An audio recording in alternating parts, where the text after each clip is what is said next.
Glória a Deus, meus irmãos, vamos trazer aqui a palavra de Deus em 1 Reis, capítulo de número 17.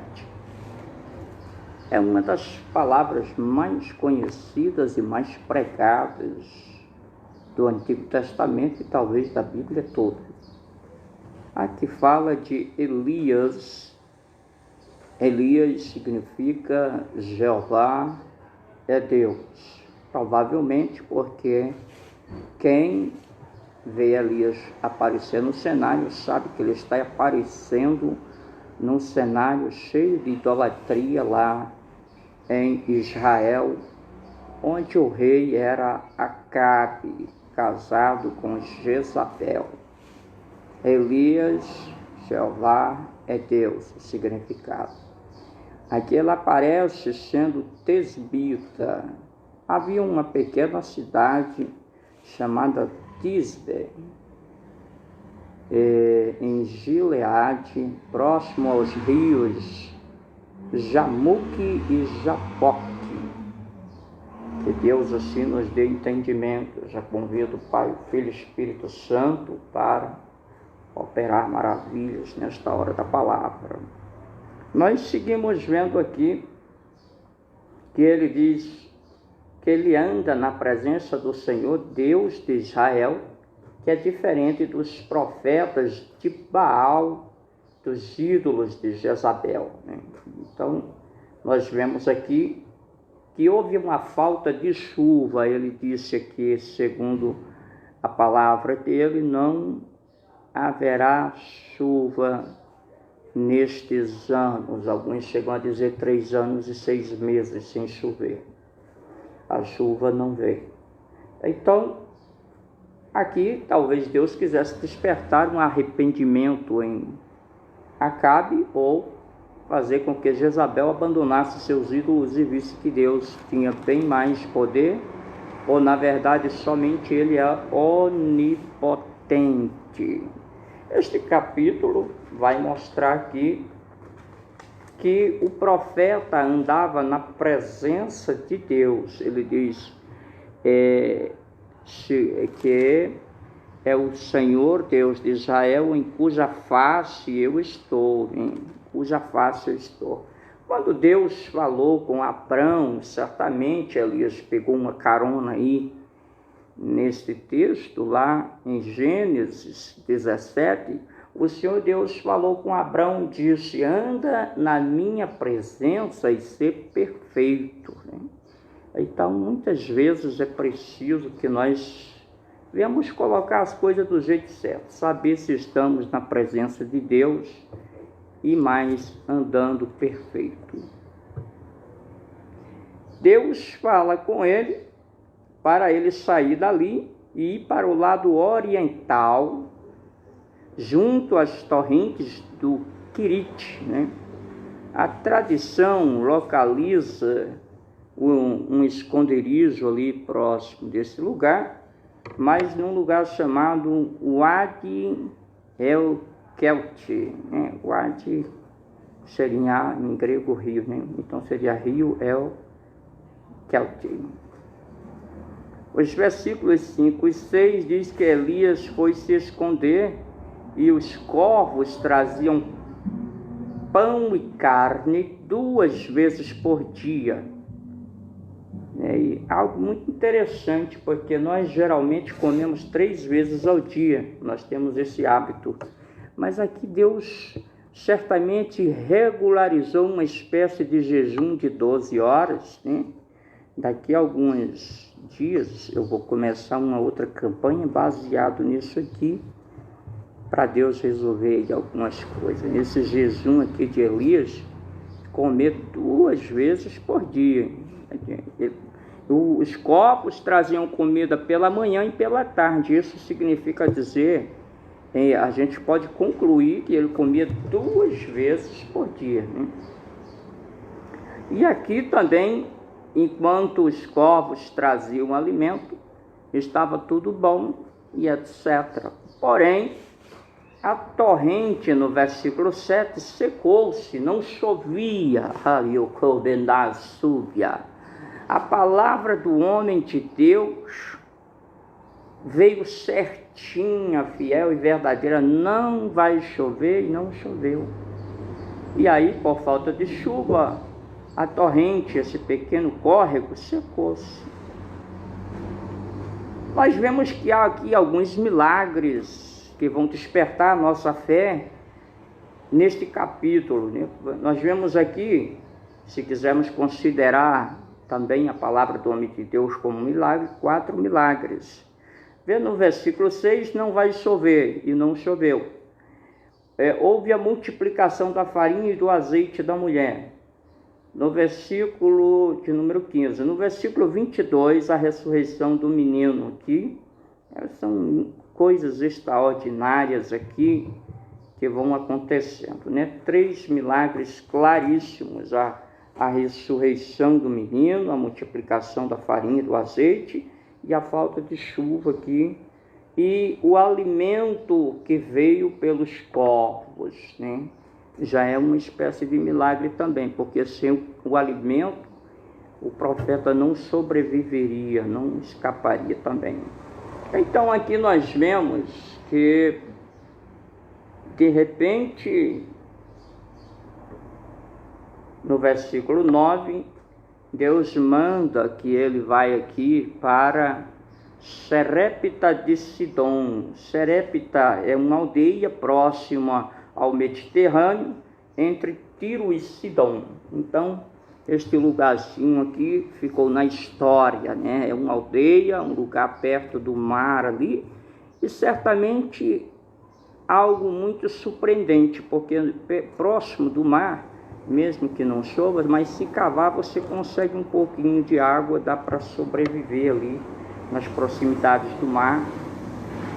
Aparece aqui então Deus mandando ele ir para a casa de uma viúva. Aqui Deus começa a quebrar regras, né? Porque uma viúva, ele ia se hospedar na casa de uma mulher, primeiro era irregular, segundo, viúva não tinha emprego, terceiro, ela não tinha riqueza, quarto, ela tinha um filho que não estava resolvendo o problema da casa, porque se ele era único ou se ele era primogênito, a Bíblia não diz, mas em Israel a viúva era sustentada geralmente pelos filhos. Eles eram que saíram para trabalhar, mas com a falta de chuva não tinha produção, não tinha trabalho, era esperar um milagre mesmo. A mulher não foi identificada, o filho não foi identificado. A mulher viúva foi apanhar lenha, né? Quer dizer que ela estava se preparando para fazer um alimento, embora o restinho, embora o último, mas ela estava lutando para sobreviver, né? Então Elias pediu aqui água, né? Veja que pedir água era um dos maiores desafios naquela época, porque não estava chovendo, os rios estavam secos, aonde ia pegar água? Mas a mulher, ela tinha uma reservazinha de água lá, e ela já foi saindo para pegar. Eu acredito que tinha, porque ela ia buscar água. Quando ela está saindo para buscar água, aí o profeta diz, traz também pão para mim na tua mão. Traz um bocado de pão. Agora aí complicou, porque ela tinha a comida para ela e para o filho para comer e morrer. Pedir água era normal, pedir pão era normal, mas sem chuva, sem produção, sem marido, um filho sem trabalho, não sei nem se era homem de trabalho, não sei nem que idade tinha esse filho, porque ela que estava fazendo as coisas mais necessárias, como apanhar lenha, e dá a entender que ele não era um homem de trabalho, de alta capacidade de sair para fazer as coisas. Eu não sei nem qual é a situação de saúde, de idade e de capacidade desse filho. Sem os cuidados da lei sobre as viúvas, porque não tinha como prover aqui as viúvas de alguma coisa em Israel, por causa da falta de chuva, de produção, sem o olhar dos sacerdotes e sem o olhar do rei. Essa mulher, ela estava, mas estava só no restinho, só no final. mas só esse restinho que você tem dá para fazer um milagre. Bom, observamos aqui que a mulher responde a ele: o que eu tenho em casa é um restinho lá, um punhado de farinha. Isso aqui é suficiente para fazer um milagre. Um punhado de farinha, um pouco de azeite. Consegui 2 cavacos. Não precisava nem quebrar a lenha no machado, porque com tanta seca, as lenhas já ficavam todas rachadinhas, fácil mesmo de fazer o fogo, né?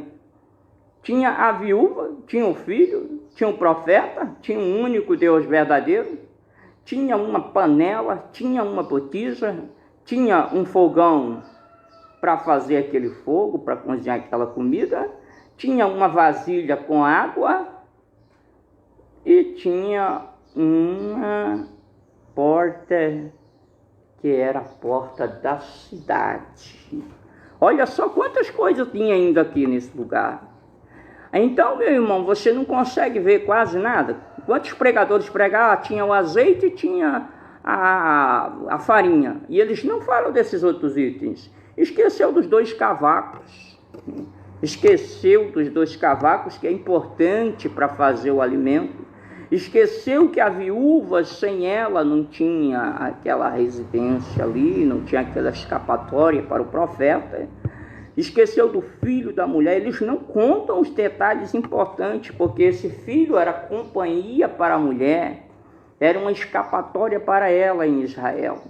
Esqueceram de que aqui quem estava em cena era o Deus vivo, não eram os ídolos de Jezabel, de Acabe, não. Esqueceu da panela, porque sem a panela não dá para cozinhar. E você precisa ter uma panela em casa. Pode ser lá o que for. A panela é um jeito de ajuntar as coisas, é um jeito de botar no fogo, é um jeito de cozinhar a sua comida. Se você não tem a panela, como é que vai acontecer o milagre? Você vai cozinhar em quê? Não tem uma botija de azeite. Se não tem aquele restinho de azeite lá na botija, como vai multiplicar? A farinha tem que multiplicar, o azeite tem que multiplicar. E você tem que fazer o seu milagre acontecer. A panela só foi se enchendo porque tinha panela. Se não tem panela, não ia multiplicar. Se não tinha botija, não ia crescer o azeite lá. Tinha um fogão. Tá? Já pensou? Você ter a comida, não tem o fogão. E aí? Aqui tinha que ter o fogão para poder preparar a comida. A mulher estava no jeito de receber o milagre. Tinha uma vasilha com água, porque a água para beber, a água para fazer a comida, a água para lavar a louça, tinha que ter um pouquinho de água. E a mulher tinha água, tinha um pouquinho, mas tinha. E tinha uma porta aberta na cidade. Agora veja como Deus fez o milagre. A primeira porta que se abre é a porta da cidade. Geralmente, antigamente, as cidades eram cercadas de muro e colocavam-se portas. Então, colocando ali essas condições, você lembra lá de Jericó, você lembra de Jerusalém, tudo era cercado de muros. Pode ser que essa cidade aqui não diz no contexto bíblico nem histórico, mas posso conjecturar dizendo que se ele chegou à porta da cidade é porque tinha porta. Então a entrada está aberta, a porta está aberta, não tem nada para se roubar lá dentro, a porta está aberta. Deus fala com você que quer um emprego, que quer um casamento, que quer conseguir conquistar algo neste dia de hoje, nesse resto de ano. A porta está aberta. A porta da cidade é a porta que está aberta, é a primeira, porém a porta da casa da mulher é a segunda porta que se abre. E a terceira porta é a porta do milagre, meu irmão, porque Jesus disse, quando o profeta disse aqui, vamos corrigir aqui, quando o profeta disse, a partir de hoje você vai comer, não se acaba azeite, não se acaba farinha, a porta do milagre. Dos céus abriu alguma coisa lá, deve ser a janela ou a porta, mas abriu. A Bíblia diz lá em Malaquias que quem é dizimista e ofertante, Deus abre as janelas do céu e derrama bênçãos sem medidas. E aqui, meu irmão, quero dizer para você, uma porta grande e larga está se abrindo. Porta de cidade, porta de emprego, porta de ministerial, porta aí do seu casamento, porta... O que é que você quer essa porta está aberta. A porta está aberta. Lá no Apocalipse diz: eu pus uma porta aberta diante de ti, ninguém pode fechar. A porta da cidade está aberta, a porta da casa da mulher está aberta e a porta do milagre está aberta. Só aqui eu já achei 3 portas para você entrar aqui. Então dá glória a Deus e entra nessa porta que está aberta em nome do Senhor Jesus. Então, meus irmãos, aqui a mulher estava preparada para receber milagre. Tem uma série de coisas.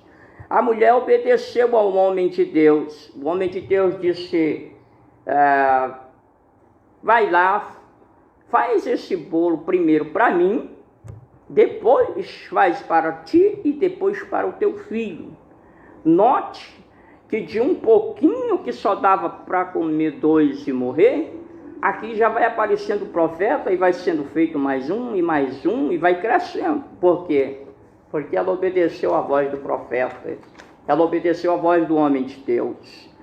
Então, esse tempo aqui era o tempo do milagre. Não estava chovendo, não tinha trabalho, não tinha olhares de gente rica, de gente especial. A lei não estava servindo de nada porque Acabe e Jezabel estavam enfiados na idolatria.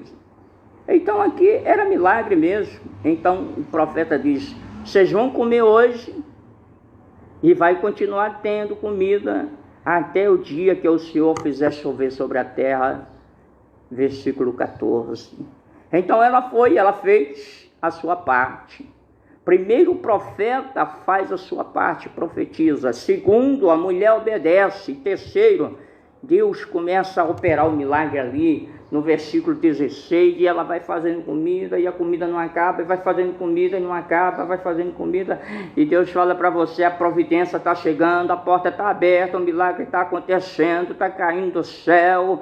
Receba de Deus aí essa bênção que Deus providenciou até o dia que chover sobre a terra, até o dia em que vier a grande fartura, a grande abundância.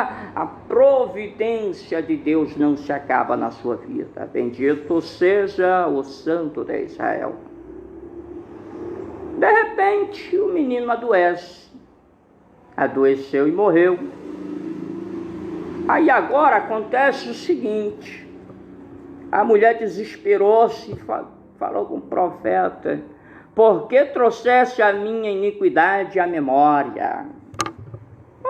Pastor, não estou entendendo, mas vai entender agora. Primeiro, o presbítero percebeu que o Espírito Santo revela coisas profundas. Você que é pentecostal, que conhece a Bíblia de Gênesis e Apocalipse, sabe que não há nada em oculto que não seja revelado.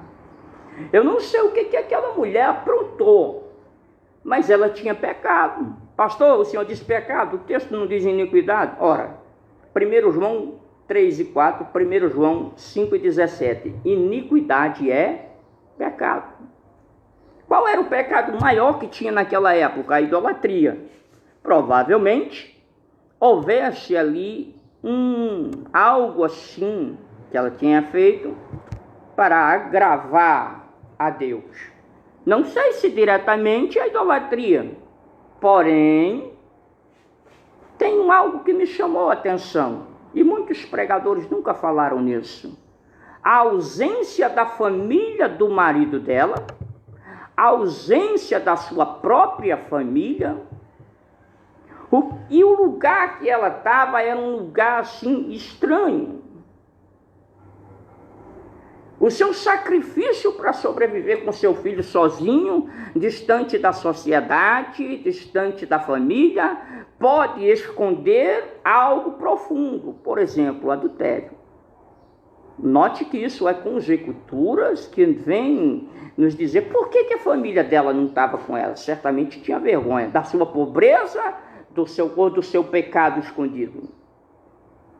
Por que a família do marido dessa mulher não chegou para acudir? Por que os tios daquele menino não chegou para acudir? Ou ele não tinha tios?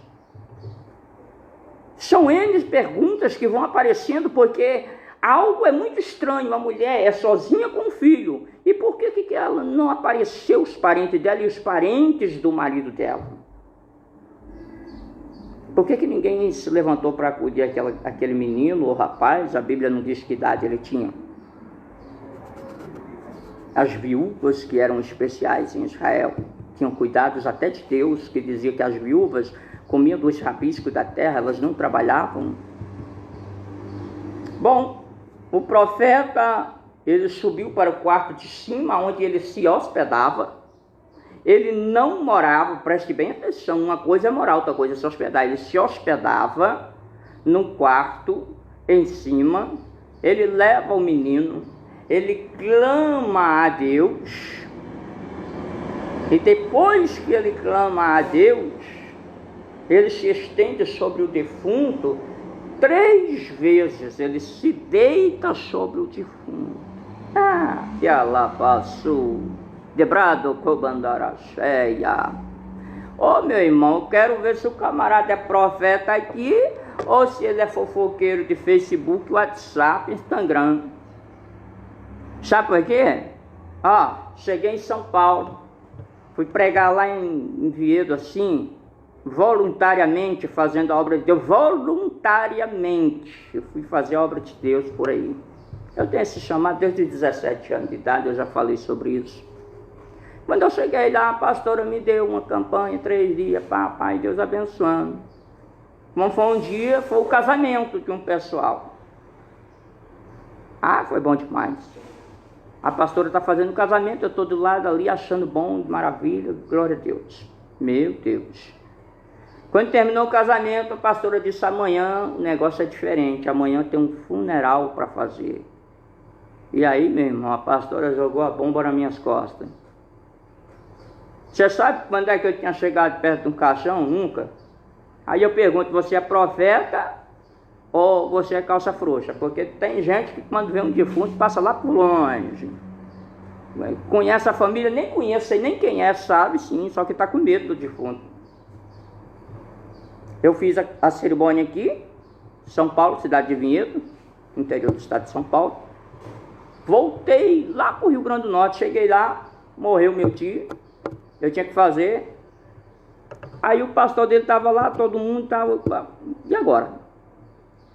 Na hora disseram, não, o presbítero Jeremias vai dar a participação. E a sala bem pequenininha, eu tinha que ficar bem do lado ali. E agora, profeta? Você é profeta ou você corre?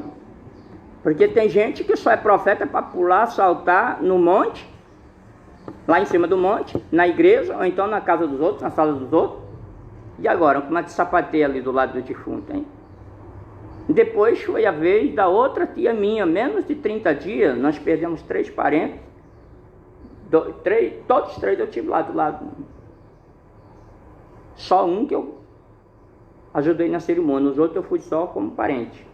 Mas observando, tem gente que é pastor para estar na cadeirona principal, para aparecer, para ter uma credencial. Mas você não é pastor para fazer uma cerimônia fúnebre, né? Tem medo. Também não tem estrutura técnica, não tem um curso preparatório para essas coisas, né? Então, o profeta se estendeu sobre o defunto. É coisa de louco, meu irmão. E depois que ele se estendeu 3 vezes, a alma do menino... Deus ouviu o clamor do profeta e a alma do menino voltou. O menino, e ele devolveu o menino à sua mãe. Então, encerramos aqui o capítulo 17 de 1 Reis. E próximo capítulo será o capítulo 18. Que Deus abençoe em nome de Jesus. Amém. Glória a Deus.